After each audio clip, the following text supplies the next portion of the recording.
everyone. Good evening, and thank you for taking the time out of your busy lives.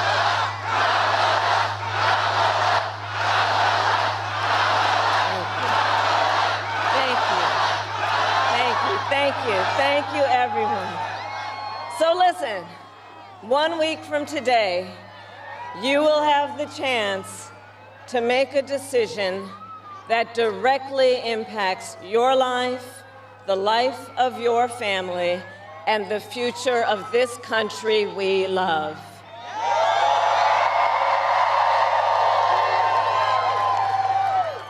And it will probably be the most important vote you ever cast. And this election is more than just a choice between two parties and two different candidates. It is a choice about whether we have a country rooted in freedom for every American or ruled by chaos and division.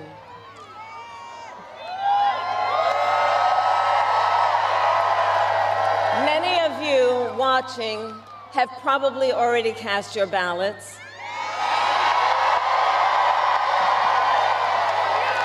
But I know many others are still considering who to vote for, or whether you'll vote at all. So tonight, I will speak to everyone about the choice and the stakes in this election. Look, we know who Donald Trump is. He is the person who stood at this very spot nearly 4 years ago and sent an armed mob to the United States Capitol to overturn the will of the people in a free and fair election. An election that he knew he lost. Americans died as a result of that attack. 140 law enforcement officers were injured because of that attack. And while Donald Trump sat in the White House watching as the violence unfolded on television, he was told by his staff that the mob wanted to kill his own vice president. And Donald Trump responded with 2 words: "So what?" America, that's who Donald Trump is. And that's who is asking you to give him another 4 years in the Oval Office. Not to focus on your problems, but to focus on his. And Donald Trump has told us his priorities for a second term. He has an enemies list of people he intends to prosecute. He says that one of his highest priorities is to set free the violent extremists who insulted those law enforcement officers on January 6th.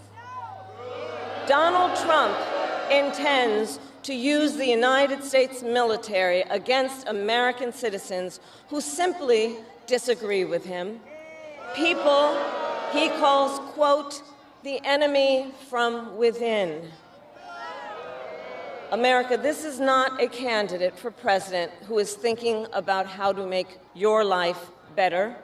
This is someone who is unstable, obsessed with revenge, consumed with grievance, and out for unchecked power.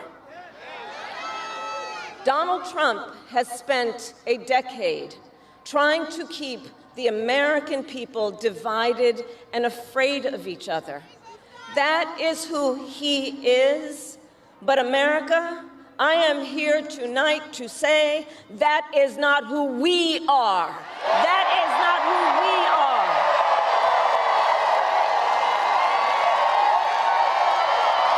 That is not who we are. You see, what Donald Trump has never understood is that e pluribus unum, out of many, one, isn't just a phrase on a dollar bill. It is a living truth about the heart of our nation. Our democracy doesn't It doesn't require us to agree on everything. In fact, we like good arguments from time to time. Just think of your own family, right? It's not the American way to not have disagreements. We don't shy away from robust debate. In fact, we like a good debate, don't we? We like a good debate. And the fact that someone disagrees with us does not make them the enemy within. They are family, neighbors, classmates, co-workers. They are fellow Americans.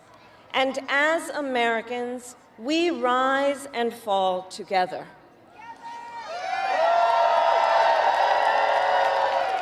America, for too long, we have been consumed with too much division, chaos, and mutual distrust. And it can be easy then to forget a simple truth.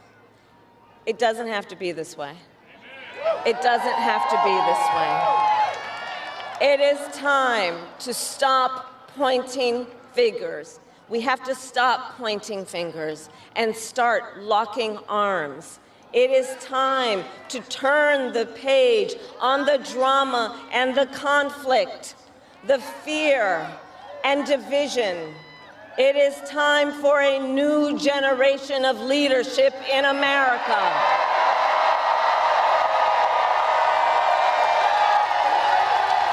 And I am ready to offer that leadership as the next President of the United States of America.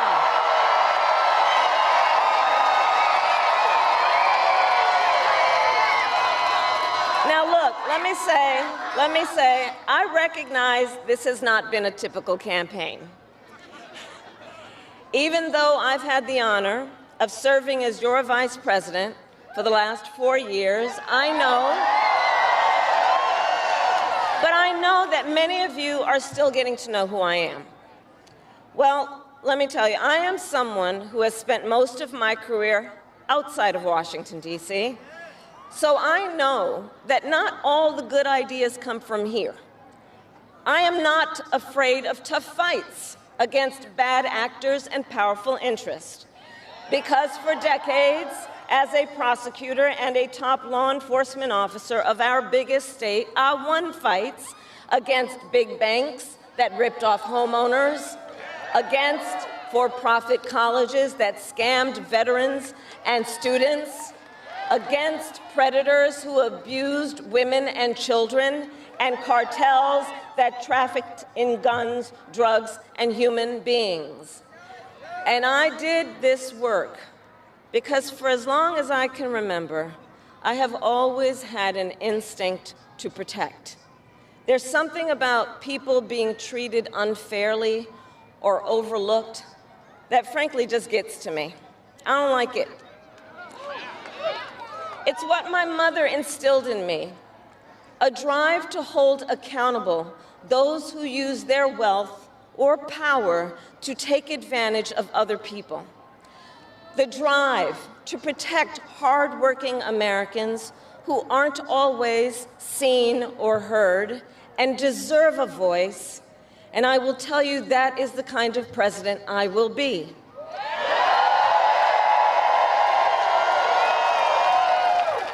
And look, I'll be honest with you, I'm not perfect, I make mistakes, but here's what I promise you. I will always listen to you, even if you don't vote for me.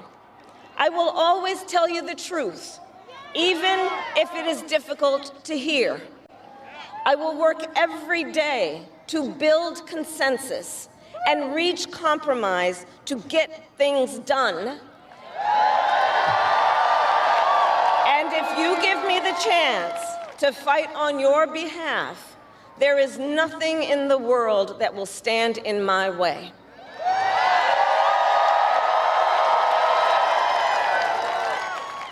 So look, in less than 90 days, either Donald Trump or I will be in the Oval Office. Okay? On day one,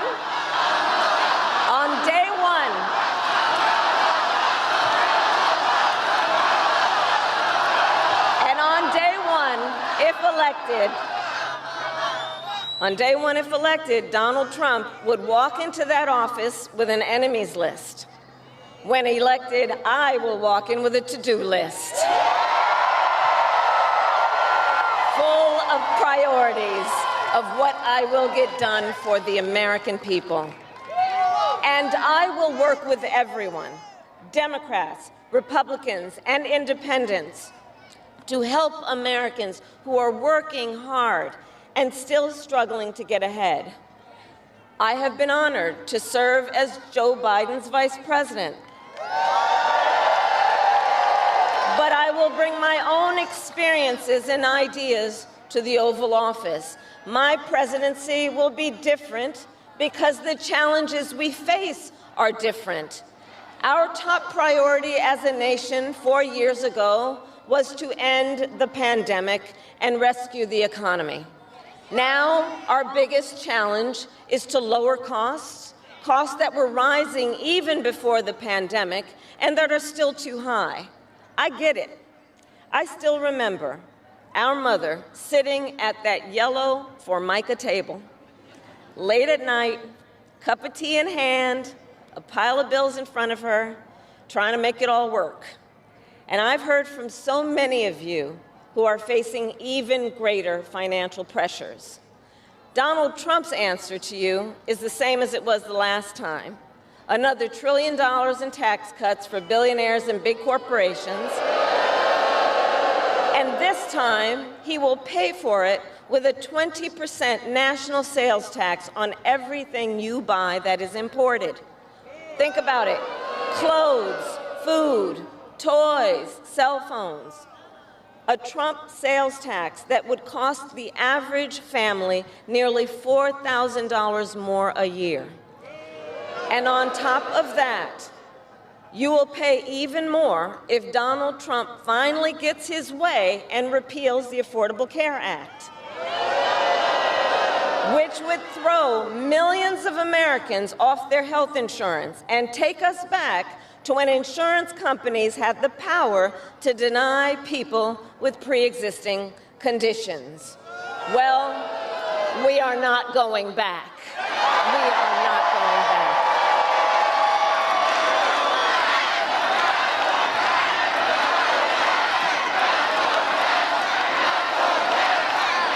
We are not going back, because we also know Donald Trump would deliver tax cuts to his billionaire donors. I will deliver tax cuts to working people and the middle class. I will make sure you have a chance not just to get by, but to get ahead. Because I believe in honoring the dignity of work. I will enact the first ever federal ban on price gouging on groceries, cap the price of insulin, and limit out-of-pocket prescription costs for all Americans. I will fight to make sure that hardworking Americans can actually afford a place to live. I'll never forget how our mother saved up and how excited she was when she could finally afford to buy our first home. I remember how excited she was. And I know that owning a home is not only a measure of financial security, it's about the pride of your hard work. And as president, I will fight to help first-time home buyers with your down payment, take on the companies that are jacking up rents, and build millions of new homes. For years, we have heard excuses about why America can't build enough housing. Enough with the excuses. I'm going to cut the red tape and work with the private sector and local governments to speed up building and get it done. And the cost of housing isn't the only financial pressure on middle-class families. I have met so many young people who have a natural desire to parent their children well, but not always the resources to do it. So I'll fight for a child tax credit to save them some money, which will also lift American children out of poverty. I'll work to lower the cost of childcare, which is out of reach for too many working families today. And for too many people in the sandwich generation who are raising young children and taking care of a parent, juggling all of it is extremely difficult. You know, I took care of my mother when she got sick, cooking food that she had a taste for, finding clothes that would not irritate her skin. And understand, as I do, that caregiving is about dignity. It is about dignity. And currently, if you need home care and you don't have some money to hire someone, you and your family need to deplete your savings to qualify for help. That's just not right. So we're going to change the approach and allow Medicare to cover the cost of home care so seniors can get the help and care they need in their own homes. Now, Donald Trump has a different approach. He tried to cut Medicare and Social Security every year he was president. Look, I believe that when people have worked hard their entire life, they deserve to retire with the benefits they have earned. And I believe in the fundamental freedom of Americans to make decisions about their own bodies and not have their government tell them what to do.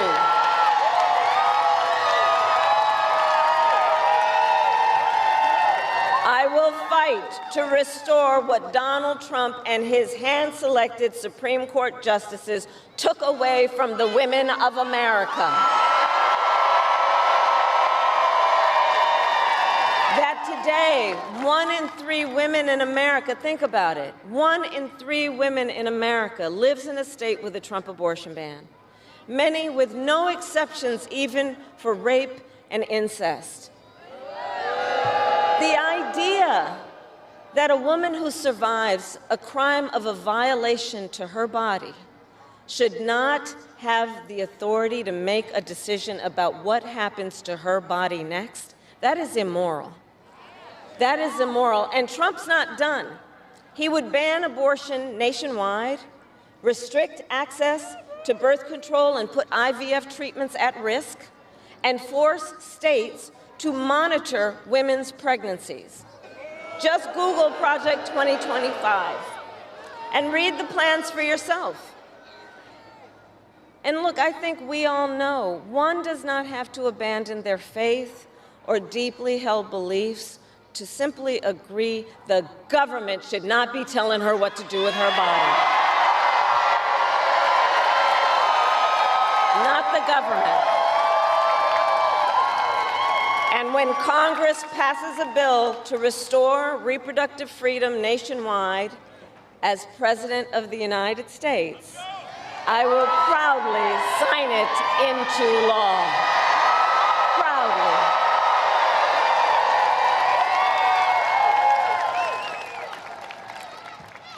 And look, on another subject, politicians have got to stop treating immigration as an issue to scare up votes in an election, and instead treat it as the serious challenge that it is that we must finally come together to solve. I will work with Democrats and Republicans to sign into law the border security bill that Donald Trump killed. When I was Attorney General of a border state, I saw the chaos and violence caused by transnational criminal organizations that I took on.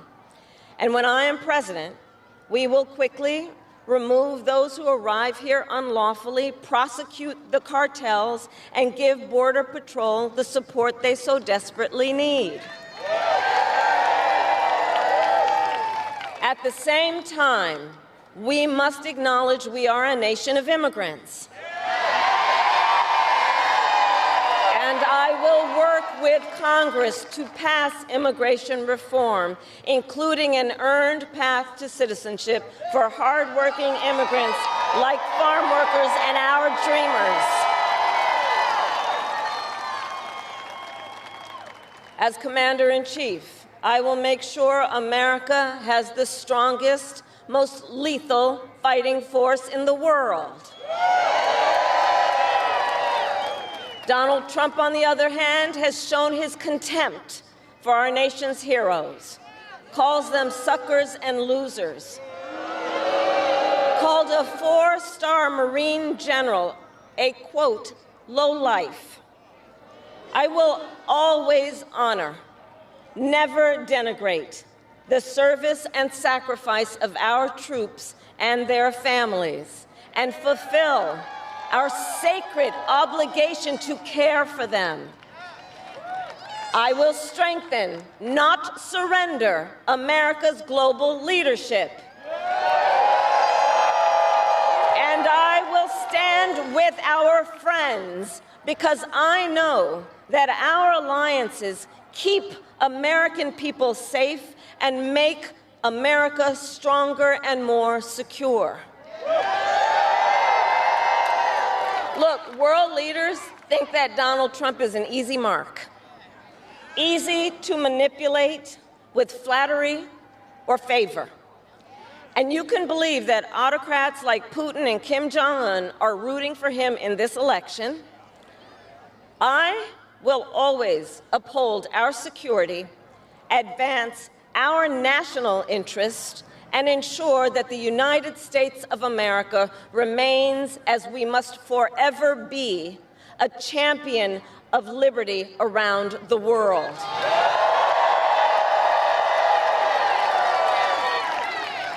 America, we know what Donald Trump has in mind. More chaos, more division, and policies that help those at the very top and hurt everyone else. I offer a different path, and I ask for your vote.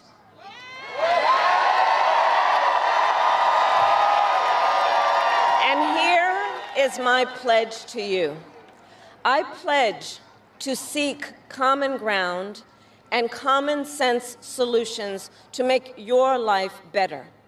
I am not looking to score political points. I am looking to make progress.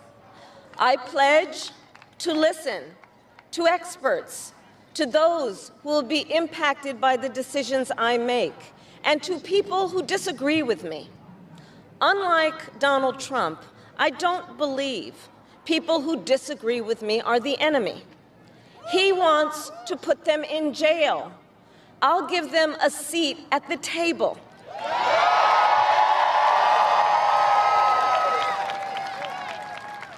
I pledge to you to approach my work with the joy and optimism that comes from making a difference in people's lives. And I pledge to be a president for all Americans. And to always put country above party and self.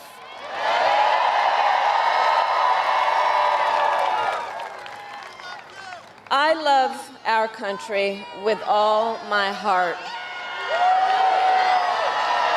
And I believe in its promise because I've lived it.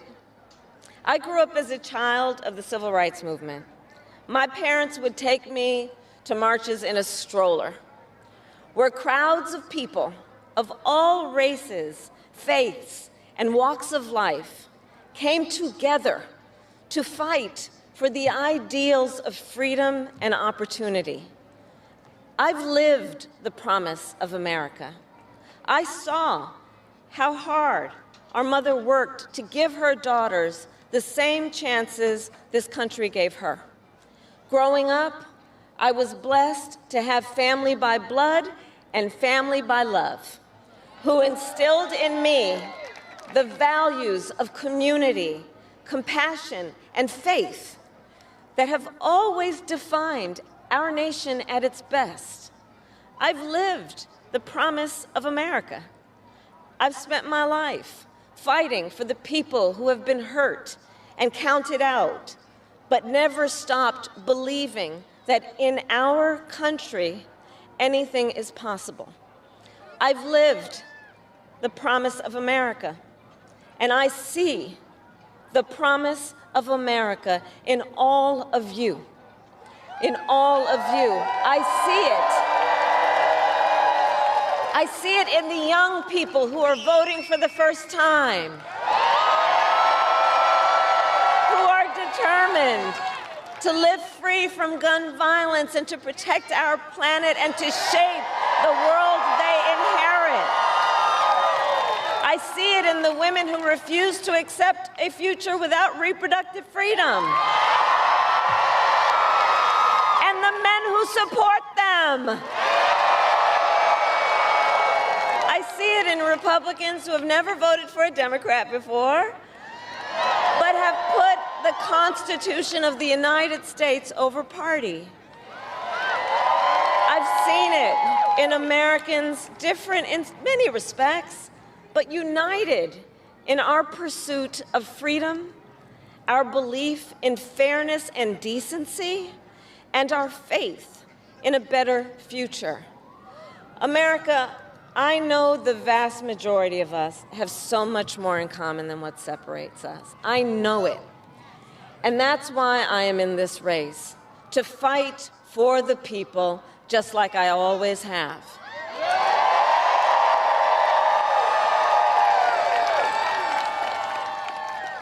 Nearly 250 years ago, America was born when we wrested freedom from a petty tyrant. Across the generations, Americans have preserved that freedom, expanded it, and in so doing, proved to the world that a government of, by, and for the people is strong and can endure.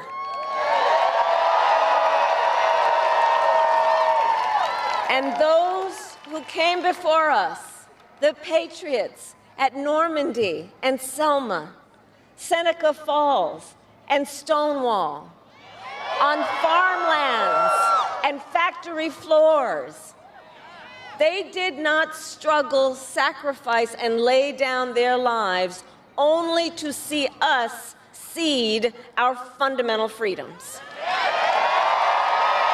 They didn't do that only to see us submit to the will of another petty tyrant.